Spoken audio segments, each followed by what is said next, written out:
Camilo García es un refugiado en Suecia, exmiembro del Partido Comunista Colombiano, perseguido por quienes creía sus propios amigos. Según sus denuncias, sus copartidarios comunistas, aliados con asesinos a inicios de los 90, planearon su muerte desde un comité estalinista que se dedicaba a la persecución de personas incómodas o miembros del partido que criticaran la violencia ejercida por las FARC en el país. Camilo tenía razones para temer. Danely Salas, esposa de Jorge Enrique Botero, periodista de las FARC y del régimen chavista, fue ejecutada por el mismo comité clandestino con la aceptación de su esposo, leal a la guerrilla y a la causa que ahí defendían. Ella se convirtió, en las palabras de Camilo García, en la mayor muestra de sevicia en la que operaba el infame comité, que cubrió su actuar presentándola como víctima del Estado. ¿Quiénes podrían estar dispuestos a cometer tan atroz crimen? ¿Cómo una persona puede acabar con la vida de sus familiares y amigos en nombre de una ideología?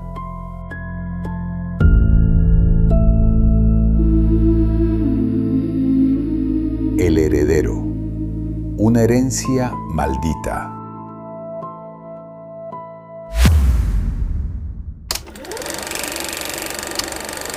Era desde los años 60, cuando Manuel Cepeda y su esposa Yira Castro viajaban a Cuba para las reuniones del Partido Comunista Internacional. En este matrimonio, ambos eran fichas idóneas para ejecutar el nefasto plan que acabaría con la vida de más de 122,000 personas en Colombia. Desde su juventud en la ciudad de Popayán, Manuel había recurrido a las banderas revolucionarias como mecanismo para ocultar su incompetencia académica. Su nombre aún no sembraba terror para los habitantes del Pacífico colombiano, pero era ahí, junto a Fidel Castro y otros infames camaradas revolucionarios, que se orquestaba la toma del continente americano mediante la terrible doctrina de todas las formas de lucha, promovida por la extinta Unión Soviética. Yira fue criada por su padre, Gustavo Castro, quien promovía la doctrina de odio y a quien la locura lo llevó sus últimos días a permanecer en un asilo para controlar sus brotes de violencia. En su hogar, la doctrina comunista se seguía con devoción religiosa, y para ese momento, la Unión Soviética financiaba el adoctrinamiento internacional mediante células clandestinas con el fin de expandir su poder, por lo que su familia gozaría de prebendas, viajes y educación en el exterior, a cambio de organizar la toma cultural, educativa y armada del país, asegurando los intereses políticos del régimen soviético. De los jueces policías secretos, de los jueces sin rostro policías, de los testigos comprados y pagados, esa no es justicia y esa no me merece el más mínimo respeto. Porque es una justicia urdida por sectores del ejército, ultraderechistas, anticomunistas a morir. Y naturalmente que en esa justicia yo no creo. En el marco de la violación de derechos humanos. Tienen que renunciar a métodos que han utilizado para perseguir a sus contradictores. Tienen que desmontar sus propias estructuras que atentan contra la democracia, la parapolítica, la paraeconomía y los grupos paramilitares, por supuesto.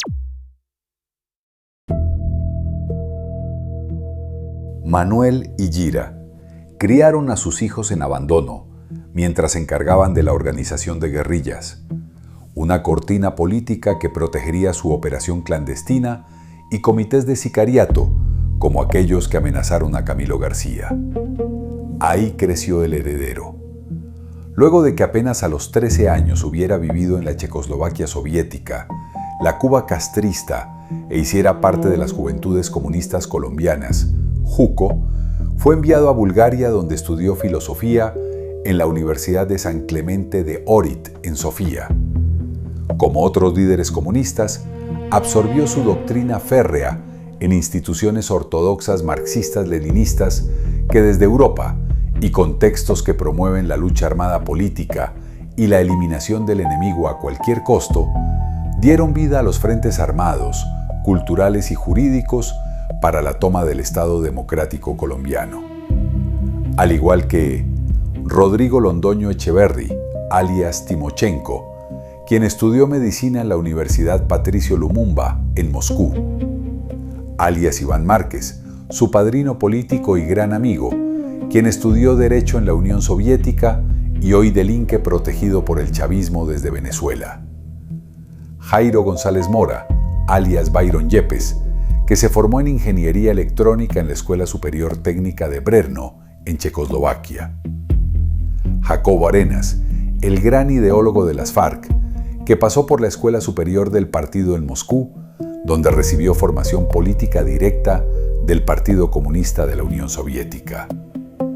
O que Manuel Vázquez Castaño, del ELN, quien absorbió el comunismo en Hungría y en Checoslovaquia.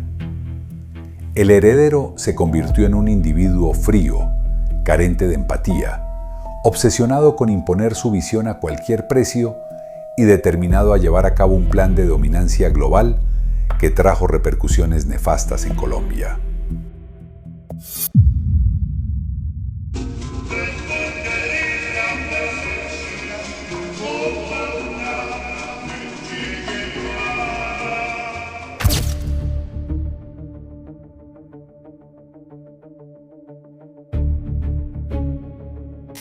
Adoctrinados, los soldados de la ideología comunista y revolucionaria se reencontraban en la infame Casa Verde, una histórica propiedad ubicada en La Uribe, Meta, donde Manuel Marulanda y el secretariado fundaron las FARC antes del mito de Marquetalia.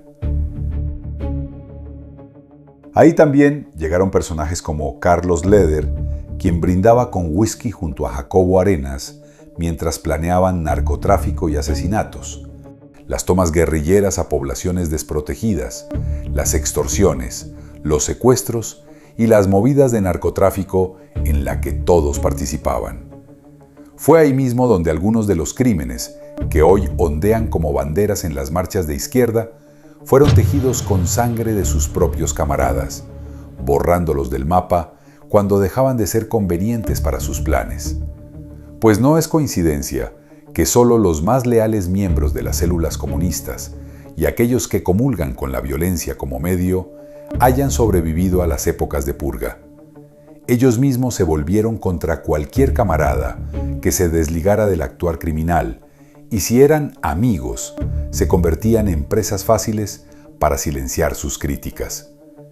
Era en ese universo clandestino donde Manuel Cepeda, jefe de una célula revolucionaria que promovía la doctrina de todas las formas de lucha, era un puente clave que unía la operación política a su brazo armado conformado por las guerrillas, puente que le legaría a Iván en su regreso en 1987 y que le serviría para consolidar su ascenso. Las FARC no son ninguna dependencia del Partido Comunista, ni son ningún apéndice, eso es simplemente una fábula. Yo no busco, y mi anhelo no es que haya un enfrentamiento entre el pueblo colombiano. Yo busco la paz y siempre he predicado la paz y he anhelado la paz.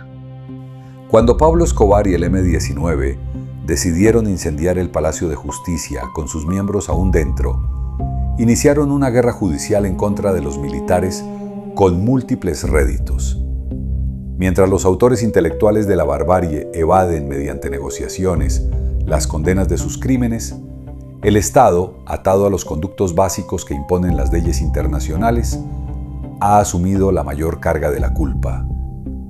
Desde su llegada de Bulgaria, e incluso usando la muerte de su padre como arma contra el Estado, Iván Cepeda ha crecido como una pieza clave en la carrera de denuncias selectivas contra el país, en la que los derechos humanos se han desdibujado para consolidar la narrativa que fomenta la criminalidad.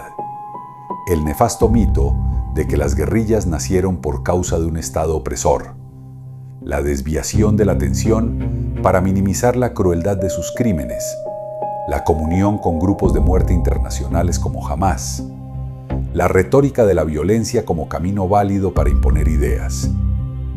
Todas hacen parte de una máscara de impunidad construida.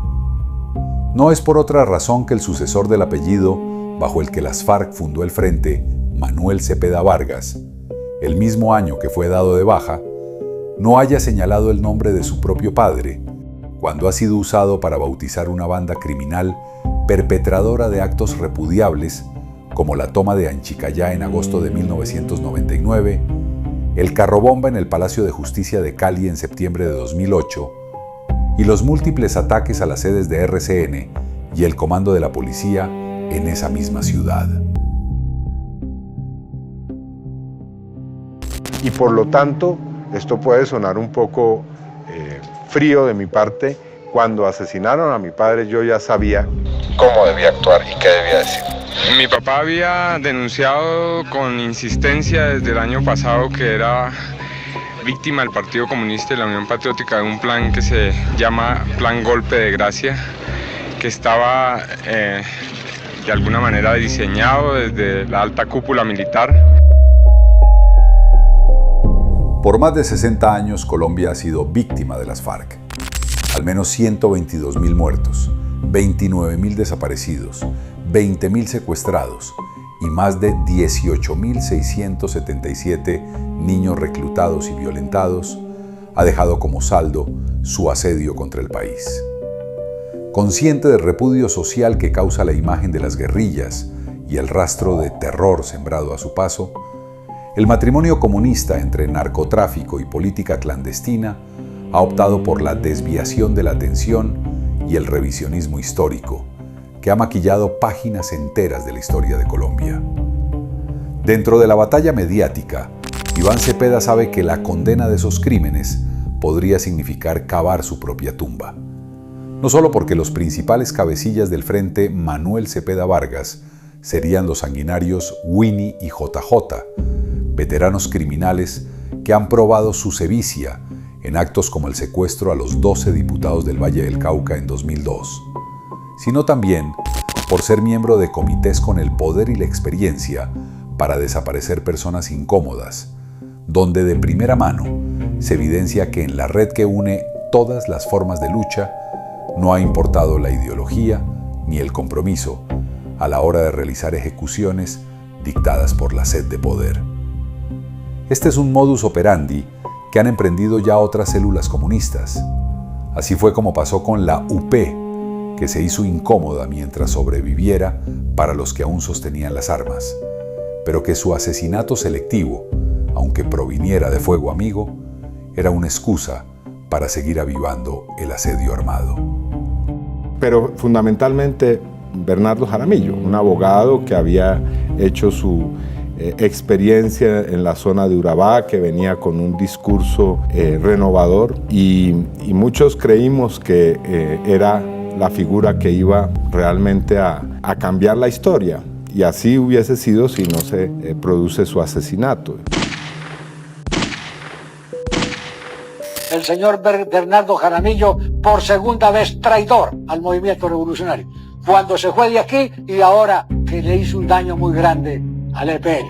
Bernardo Jaramillo es el compañero llamado Raúl, aquel que llamaban el dengue, que desertó del Quinto Frente llevándose 14 guerrilleros, 14 fusiles, 8,5 millones de pesos y unos papeles muy importantes de negocios que tenía el Quinto Frente. Y el Quinto Frente, al mando del compañero Nariño, estuvo durante un año persiguiéndolo, no para premiarle su actitud, sino para otra cosa, y gracias a las piernas, porque le rinde correr mucho, Nariño no pudo cumplir su tarea. Entonces, por ejemplo, los dirigentes del M-19, ¿qué? Carlos Pizarro no fue desertor de la FARC, Álvaro Fayad no fue desertor de la FARC, bueno, y otros que da un poco de dolor porque por fin a última hora tuvieron posiciones muy buenas y muy unitarias y cosas de eso. Pero la mayoría de la dirigencia del M-19 fueron desertores de FARC.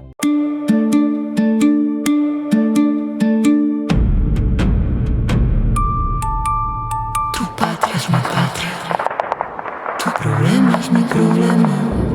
Gente, gente, tu bandera es mi bandera. Amarillo, azul, sangre azul. Y el pobre rojo, sangre que sangra, que sangra, que sangra, que sangra, que sangra, que sangra, que sangra. En ese caso, no había un acuerdo de desmovilización y los miembros que optaron por un camino lejos de las armas fueron eliminados uno a uno con el silencio y la complicidad de las FARC, quienes protegieron siempre la mentira que les permitiera continuar su actuar criminal, atribuyendo esas muertes al Estado antes que proteger la vida de quienes defendían su retorcida visión política. Así sucedió con García, quien redactó un artículo en contra de los métodos del brazo armado del comunismo liderado por las FARC. El heredero no es una persona que acepte la controversia, y aunque compartiera una visión política con García, dudar de los métodos sangrientos que han utilizado para hacerse del poder lo convertía en enemigo y en una persona incómoda. Así se dio el camino a su exilio.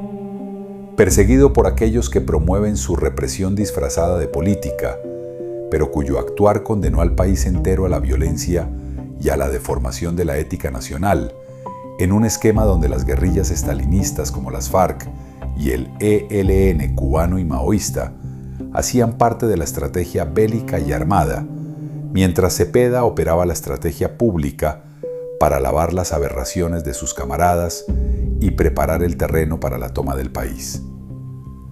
Cuando el 4 de febrero de 2008 se organizó la marcha más grande que ha visto Colombia en contra del accionar de las FARC, 5 millones de colombianos dijeron no al secuestro perpetrado por el grupo criminal. No hubo violencia en las calles, ni civiles o policías heridos, ni comercios destruidos. Era el grito silencioso de un país hastiado de la narcoguerrilla y un duro golpe a su imagen pública. Ellos lo sabían, y Cepeda, como miembro del brazo político y jurídico de aquella organización, tenía la tarea de minimizar el golpe. Asesinado con misil, Raúl Reyes en territorio ecuatoriano. La prensa de la oligarquía lo recoge de otra manera. La oligarquía colombiana dice que fue un combate. No fue ningún combate. Fue un cobarde asesinato.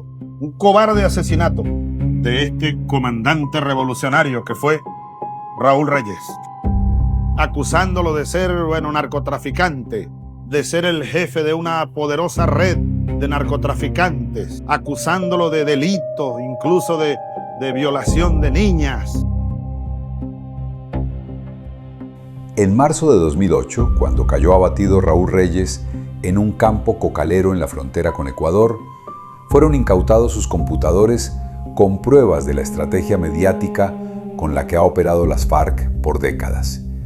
En ellos aparecía el nombre de Iván Cepeda, junto al de múltiples políticos como Piedad Córdoba, Gloria Inés Ramírez y Wilson Borja, y de periodistas como Carlos Lozano, quienes sirvieron de brazo político y mediático de la narcoguerrilla. El mismo año en que Colombia se levantaba contra las FARC en las calles, la función de Cepeda, de acuerdo con la información avalada por la Interpol, consistía en organizar una segunda marcha que restara protagonismo a la que se manifestaba contra sus camaradas, con el objetivo de redirigir la atención hacia otros actores del conflicto. Esta es su jugada favorita en el manual. Para 2016, ese discurso terminaría por enmascarar con su falsa retórica las atrocidades cometidas por los asesinos con los que posó abrazado ante el país. Con engaños, quisieron borrarle a Colombia el recuerdo de Bojayá, de Mitú, de secuestrados que duraron décadas en la selva, de niños con infancia destruida portando fusiles y de cientos de otros crímenes atroces. La comisión de expertos de Interpol concluyó que la información de los equipos no fue modificada, alterada, adicionada o borrada. Así lo afirmó este jueves el secretario general de la Interpol, Organización Internacional de Policía Criminal, Ronald Kenneth Noble, en conferencia de prensa realizada en la Cancillería colombiana. Estoy actualmente en mi segundo periodo como secretario general de Interpol y durante mi periodo de visita a 116 países me he reunido con jefes de policía en todo el mundo, de manera que cuando digo que la gente de Colombia tiene razón de estar orgullosa de la manera en que su policía manejó la evidencia incautada del campamento FARC el 1 de marzo de 2008, mi declaración se basa en una experiencia significativa de prácticas policiales alrededor del mundo. Si los camaradas Marulanda y Jacobo tomaron la decisión política de organizar este ejército guerrillero, es porque hay causas que justifican la existencia de esta guerrilla. Mi padre y los miembros de la Unión Patriótica no eran unos emisarios civiles de la violencia, sino que precisamente eran los que luchaban por la paz. Hombres y mujeres que integramos este ejército, lo hacemos porque no tuvimos otra oportunidad, no porque seamos violentos. Somos los más pacíficos, los más humildes, los más sencillos, pero no nos han puesto cuidado. Quieren la paz de los arrodillados y esa no es con nosotros. Juan Manuel Santos, buscando un Nobel, pasó por encima de los casi 6,5 millones de votantes que se opusieron a un proceso de paz que debilitaba el Estado de Derecho y que negoció la ley y la Constitución para lavar un prontuario construido por décadas. En una mesa que reunía a 29 criminales, que juntos sumaban más de 1000 años de cárcel en delitos, el país vio con desconsuelo cómo se les otorgó una voz permanente en el Congreso.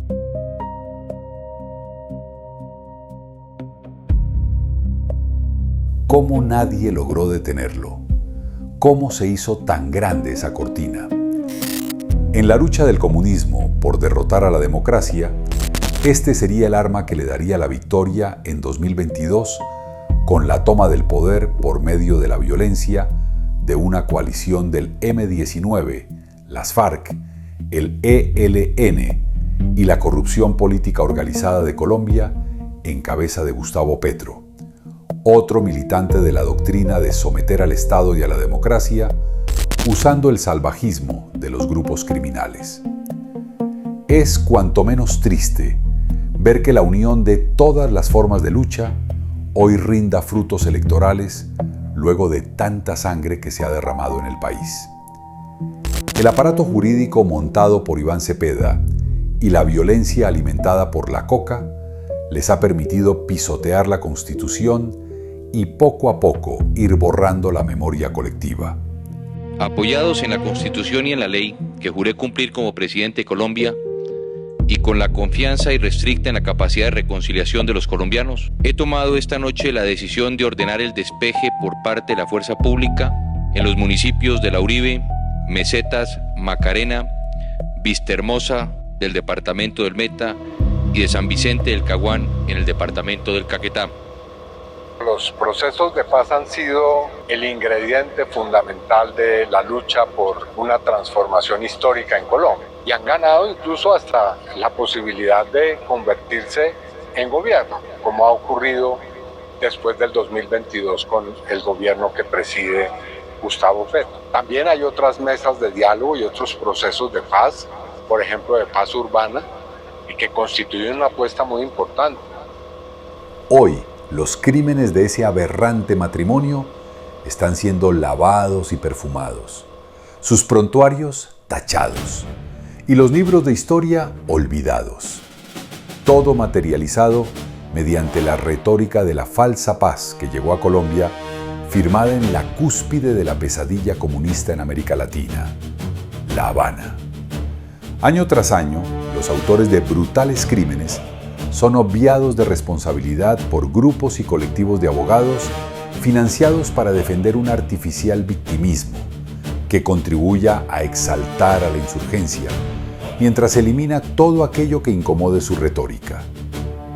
La búsqueda por el control total de Colombia, financiada por el fácil y abundante dinero del narcotráfico, se consolidó como el santo grial de la izquierda criminal.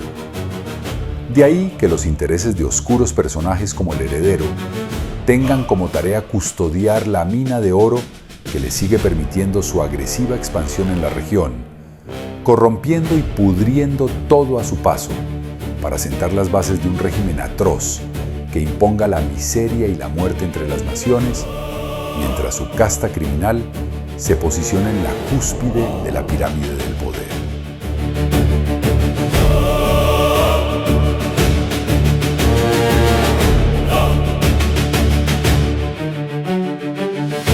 Sí, con los bandidos hay que dialogar, porque es la única manera de salir adelante en este país.